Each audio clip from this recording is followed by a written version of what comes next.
साथ ही आज की शानदार बेहतरीन प्रैक्टिस सेट क्लास में आज की क्लास में देखेंगे लगातार जो आपके एसएससी एमटीएस की परीक्षा में जीके और जीएस के प्रश्न लगातार जो आपके पिछले 10 वर्षों से जितने भी सवाल आपके लगातार हर शिफ्ट में सबसे ज़्यादा बार जो दिखा गया है उन सारे प्रश्नों का निचोड़ कवर करेंगे एक छोटे से क्लास में। तो सभी साथी इस क्लास को बिना स्किप किए हुए आप लोग अंत तक देखिएगा। अगर आप लोगों को इस बार एसएससी एमटीएस परीक्षा एग्ज़ाम को अगर क्रैक करना है साथी तो इन सारे सवालों को निचोड़ आप लोग याद रखेंगे। तो चलिए बिना देरी किए हुए क्लास को शुरू करेंगे, क्योंकि आप सभी का समय जो है बहुत ज़्यादा महत्वपूर्ण है, इम्पॉर्टेंट है। तो कम समय में हम लोग ज़्यादा से ज़्यादा चीज़ों को कवर करेंगे। जितने साथी लोग क्लास में नए जुड़े हैं आप सभी से रिक्वेस्ट है फटाफट से चैनल को सब्सक्राइब कर लीजिएगा और बगल में एक बेल आइकन होगा उसे प्रेस करके ऑल पे सभी लोग सेव कर लेंगे। तो चलिए देखेंगे पहला नंबर सवाल है जो पूछा गया है आपके परीक्षा में कि निम्न में से कौन सा कथन हरित क्रांति के बारे में सही नहीं है। बताएंगे हरित क्रांति के बारे में कौन सा कथन यहाँ पे सही नहीं है। तो याद रखिएगा यह केवल चावल के उत्पादन में सफल हुआ था। ठीक है, याद रखेंगे डी ऑप्शन आपका सही आंसर रहेगा। यह केवल चावल के उत्पादन में सफल हुआ था। याद रखिएगा बहुत बार आपके परीक्षा में यह सवाल पूछे गए हैं आपके एमटीएस के परीक्षा में।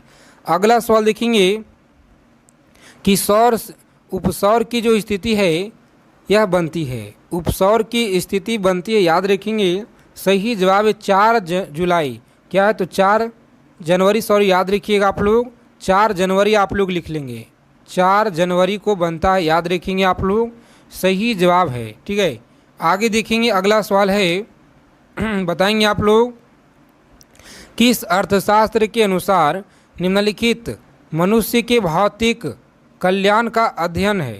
तो याद रखेंगे आज की क्लास में पूरे 100 प्रश्नों का कवर करेंगे जो कि 2 पार्ट में हम लोग कवर करेंगे। तो इस क्लास को आप लोग अंत तक देखिएगा। आपके पेपर में सवाल यहाँ से सीधा सीधा मिलेंगे देखने को, आपके ही शिफ्ट में याद रखेंगे। चलिए देखें यहाँ पे सही आंसर याद रखेंगे। इस प्रश्न का राइट आंसर क्या होगा तो याद रखेंगे मार्शल जो ऑप्शन ए में आपका दिया गया है सही आंसर। आगे देखेंगे अगला सवाल है प्रथम विश्व युद्ध के तत्कालिक कारण क्या था। प्रथम विश्व युद्ध के तत्कालिक कारण क्या था। तो याद रखेंगे सही जवाब ऑप्शन ए को आप लोग लॉक करेंगे और आगे बढ़ेंगे। ठीक है, ये ऑप्शन आपका सही जवाब है। देखेंगे अगला प्रश्न बताइएगा, सभी को बताना है कि निम्नलिखित में से कौन सा पुरातात्विक स्थल सिंधु घाटी सभ्यता से संबंधित नहीं है। याद रखेंगे कौन सा पुरातात्विक स्थल है जो सिंधु घाटी सभ्यता से संबंधित नहीं है। तो याद रखिएगा यह कौन सा है। तो याद रखिएगा सही जवाब ऑप्शन सी को आप लोग लॉक करेंगे और आगे बढ़ेंगे। बालाथल याद रखिएगा सही आंसर है जो लगातार आपके परीक्षा में पूछे गए हैं। आगे देखेंगे यहाँ पे अगला सवाल बताइएगा कि निम्नलिखित में से भारत का कौन सा राज्य कर्क रेखा के उत्तर में स्थित है। कर्क रेखा के उत्तर में स्थित है झारखंड है, मिजोरम, बिहार, उड़ीसा।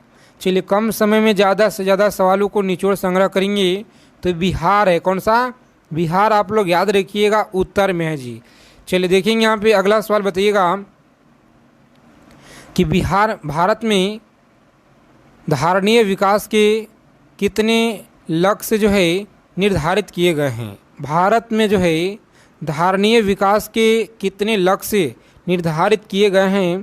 तो याद रखेंगे 17। कितना 17 आप लोग याद रखिएगा सही आंसर है। आगे देखेंगे अगला सवाल बताइएगा, सभी साथी आज की क्लास को लाइक कर देंगे। आगे चलने से पहले आप लोग क्लास को लाइक कर देंगे सभी लोग जितने लोग क्लास में जुड़ गए हैं।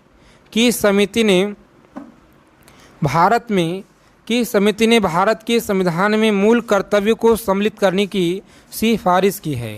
तो याद रखेंगे सिफारिश की है सही आंसर याद रखिएगा लॉक करेंगे ऑप्शन ए स्वर्णसिंह समिति आप लोग याद रखेंगे सही आंसर। कौन सा स्वर्णसिंह समिति आप लोग याद रखिएगा सही जवाब है। देखेंगे साथ ही अगला सवाल है हरित क्रांति के जनक कौन है। हरित क्रांति के जनक आप लोग याद रखिएगा, सही जवाब है नॉर्मन बोरलॉग, जो ऑप्शन बी में आपका बिल्कुल राइट आंसर दिया गया है। क्लास को अंत तक देखेंगे, इसीलिए कम समय में ज़्यादा से ज़्यादा चीज़ों को हम लोग सेलेक्टेड चीज़ों को पढ़ेंगे रोज़ाना इसी तरह से। और निम्नलिखित राज्य में उस युग्म को चुनिए जो लोकसभा में सबसे ज़्यादा प्रतिनिधित्व को भेजते हैं। तो याद रखिएगा, सबसे ज़्यादा प्रतिनिधित्व को भेजते हैं, सही आंसर याद रखेंगे वह है बिहार हो गया, आंध्र प्रदेश हो गया और राजस्थान हो गया। ठीक है, राजस्थान याद रखेंगे, डी ऑप्शन आपका सही आंसर है। आगे देखेंगे, शिकागो में 1893 ईस्वी में विश्व का धर्म संसद में किसने भाग लिया? बताएंगे आप लोग किसने भाग लिया। क्लास के पीडीएफ के लिए टेलीग्राम चैनल को आप लोग ज्वाइन कीजिएगा, जिसका लिंक आपको डिस्क्रिप्शन में दिया गया है। स्वामी विवेकानंद आप लोग याद रखिएगा, सही आंसर है।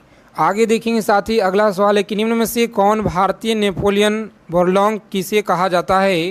तो याद रखेंगे, नेपोलियन बोरलॉग किसे कहा जाता है?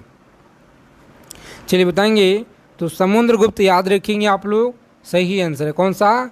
समुद्रगुप्त आप लोग याद रखिएगा, राइट आंसर। आगे देखेंगे, अगला सवाल है कि निम्न में से किसका संबंध राज्य उत्पत्ति के सामाजिक समझौता सिद्धांत से नहीं है? तो याद रखेंगे आप लोग, सही आंसर यहाँ बताइएगा, लॉक करेंगे ऑप्शन सी को और आगे बढ़ेंगे आप लोग, सही आंसर है। चलिए देखेंगे, पूछा गया सवाल आपके एसएससी एमटीएस की परीक्षा में याद रखिएगा। जी हाँ साथी, आप किसी भी एग्ज़ाम की तैयारी कर रहे हैं, चाहे कोई सा भी परीक्षा हो, एसएससी का कोई सा भी एग्ज़ाम हो, जैसे जीडी हो गया आपका, ठीक है, आरपीएफ हो गया आपका, एसआई हो गया, एएलपी हो गया, टेक्नीशियन ग्रुप डी, एनटीपीसी हो गया, सभी परीक्षा के लिए ये सवाल जो है रामबाण है। तो आप सभी लोग अच्छे से क्लास को देखिएगा, ध्यानपूर्वक याद रखेंगे। पीपुल वार ग्रुप संबंधित है, पीपुल्स वार ग्रुप जो है यह किससे संबंधित है? चलिए बता देंगे आप लोग, सही आंसर याद रखिएगा, यहाँ पे लॉक करेंगे ऑप्शन जिनका भी साथी आ रहा है यहाँ पे ऑप्शन डी, सही आंसर याद रखिएगा, राइट आंसर है। नक्सलवाद से आप लोग याद रखेंगे। चलिए देखेंगे यहाँ पे अगला सवाल, बताइएगा आप लोग कि निम्नलिखित में से कौन सा समिति चुनाव सुधारों से संबंधित नहीं है? बताएंगे कौन सा समिति है जो चुनाव सुधारों से संबंधित नहीं है? तो याद रखेंगे आप लोग, सही जवाब है वाईके अम्लीय समिति। क्या है? तो डी ऑप्शन में जो आपका दिया गया है अलग समिति, याद रखेंगे वाईके अलग समिति, जो ऑप्शन डी में आपका सही आंसर दिया गया है। तो आप सभी लोग इसे ज़रूर याद रखिएगा परीक्षा में जाने से पहले, ठीक है। रोज़ाना आपको क्लास दिया जाता है, शाम को 7 बजे क्लास में आप लोग डेली जुड़ेंगे, यहाँ पे लगातार आपको प्रैक्टिस सेट दिया जा रहा है। देखेंगे कल्चरल रिवोल्यूशन के समय जो है कम्युनिटी की पार्टी ऑफ चाइना के प्रमुख कौन थे? तो याद रखेंगे कम्युनिटी पार्टी ऑफ चाइना के प्रमुख कौन थे? तो सभी साथी याद रखिएगा, यहाँ पे सही आंसर याद रखेंगे ऑप्शन सी को आप लोग लॉक करेंगे और आगे बढ़ेंगे। क्या है? तो माओ जेडोंग आप लोग याद रखिएगा। अगला सवाल है कि जापान में रक्तहीन क्रांति का जो है रक्तहीन क्रांति या मेजी पुनः स्थापना किस वर्ष जो है यह किया गया? चलिए बताएंगे आप लोग किस वर्ष किया गया। सही आंसर याद रखेंगे 1868 में जो है यह किया गया था। ऑप्शन बी रहेगा इस क्वेश्चन का राइट आंसर, याद रखेंगे आप लोग, सही आंसर है। आगे देखेंगे अगला सवाल, बताइएगा सही आंसर क्या रहेगा। अगर अभी तक आपने क्लास को लाइक नहीं किए हैं, सेशन को लाइक कर देंगे। जितने लोग क्लास में पहली बार जुड़े हैं चैनल को जरूर सब्सक्राइब कीजिएगा आप लोग, ठीक है, ताकि एमसीए एमटीएस परीक्षा से जो जानकारी है सबसे पहले आपको समय अनुसार मिलता रहे। तो ये भारतीय संविधान की कौन सी अनुसूची राज्य में राज्यों का संघ जो है राज्य क्षेत्र का स्थान आवंटन संबंधित है? राज्य क्षेत्र के स्थान जो है आवंटन संबंधित है। तो याद रखिएगा आप लोग, सही जवाब है चौथी अनुसूची, याद रखिएगा चौथी अनुसूची, जो ऑप्शन बी में आपका दिया गया है सही आंसर। आगे देखेंगे अगला सवाल है, संघीय राष्ट्र संघ कब जो है अस्तित्व में आया? बताइएगा, संयुक्त राष्ट्र संघ कब जो है अस्तित्व में आया, बताएंगे आप लोग। बहुत इंपॉर्टेंट सवाल है, याद रखिएगा परीक्षा के दृष्टि से। चलिए, जिनका भी ऑप्शन यहाँ पे आ रहा है 24 अक्टूबर 1945 बिल्कुल सही आंसर है। आगे देखेंगे अगला सवाल, बताइएगा आप लोग सही आंसर क्या रहेगा। सम्राट जेम्स प्रथम का राजदूत सर थॉमस रो किस मुगल शासक के दरबार में आया था? तो याद रखिएगा किस मुगल दरबार में आया था, सभी लोग बताएंगे यहाँ पे सही आंसर क्या होगा। तो जहांगीर आप लोग याद रखिएगा, जो ऑप्शन बी में आपका सही आंसर दिया गया है। देखेंगे साथ ही अगला सवाल पूछा गया, याद रखेंगे कम समय में ज़्यादा से ज़्यादा सवालों को निचोड़ संग्रह करेंगे आज की क्लास में, ठीक है। तो इसीलिए आप लोग क्लास को ज़रा भी स्किप न करेंगे, अंत तक देखिएगा क्लास को। इसीलिए छोटा क्लास आपके लिए रखा जाता है ताकि कम समय में अच्छे चीज़ों को हम लोग कवर कर पाएँ। निम्न में से कौन से ग्रंथ वैदिक साहित्य का हिस्सा नहीं है? तो याद रखेंगे वैदिक साहित्य का कौन सा यहाँ पे हिस्सा नहीं है, तो याद रखेंगे आप लोग सही जवाब क्या होगा।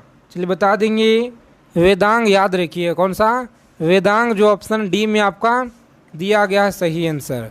आगे देखेंगे अगला सवाल है, संप्रभुता के बहुलवादी सिद्धांत के प्रवर्तक को पहचानिए। बताएंगे प्रवर्तकों को पहचानिए, यहाँ पे सही आंसर याद रखिएगा, लॉक करेंगे ऑप्शन एक और आगे बढ़ेंगे। लास्की वार्कर याद रखिएगा सही आंसर है। चलिए देखेंगे साथ ही अगला सवाल, बताइएगा आप लोग कम समय में ज़्यादा से ज़्यादा यहाँ पे सिलेक्टेड चीज़ों को हम लोग आज की क्लास में कवर करने वाले हैं। और निम्नलिखित देशों में किसके साथ भारत के सबसे लंबा सीमा स्थल है? चलिए बताएंगे आप लोग सही आंसर याद रखिएगा, बांग्लादेश के साथ, जो कि यह आपके सवाल परीक्षा में लगातार पूछे गए हैं, याद रखिएगा सभी लोग।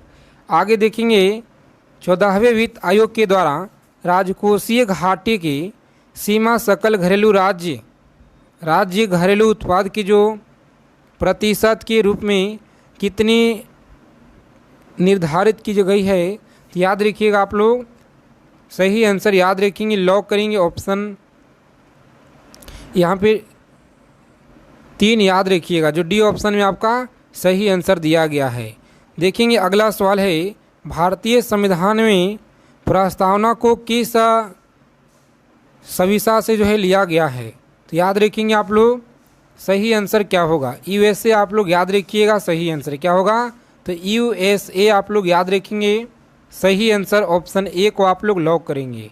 चलिए आगे देखेंगे अगला सवाल है, बिहार विधानसभा की सत्र की जो बैठक है हेतु गणपूर्ण क्या है? बताइएगा आप लोग बैठक हेतु गणपूर्ण क्या है, तो यहाँ पे बताएंगे आप लोग सही आंसर क्या होगा। कुल सदस्य संख्या के 10वां भाग अथवा 10 सदस्यों इनमें से जो भी अधिक हो, यानी सही आंसर ऑप्शन ए को आप लोग लॉक कीजिएगा और आगे बढ़ेंगे। चलिए देखेंगे अगला सवाल है कि जनगणना 2011 के अनुसार बिहार की कुल जनसंख्या कितना था? तो आप लोग कमेंट करके बता दीजिएगा। आगे देखेंगे यहाँ पे अगला सवाल है, 1857 की क्रांति के समय भारत के गवर्नर कौन थे? तो याद रखेंगे भारत के गवर्नर कौन थे, सही आंसर है लॉर्ड कैनिंग। कौन थे साथी? लॉर्ड कैनिंग आप लोग याद रखिएगा, जो ऑप्शन ए में आपका दिया गया है। चलिए आगे देखिए, यहाँ पे महाराष्ट्र में पश्चिमी घाट किस नाम से जाना जाता है? तो सभी साथी कमेंट करके यहाँ बता दीजिएगा इस प्रश्न का सही आंसर क्या रहेगा। आज की क्लास कैसा लगा बताइएगा आप लोग। सभी साथी क्लास को लाइक करेंगे और चैनल को सब्सक्राइब जरूर कर लीजिएगा। तो जैन साथियों, मिलते हैं अगले क्लास में अच्छे टॉपिक के साथ।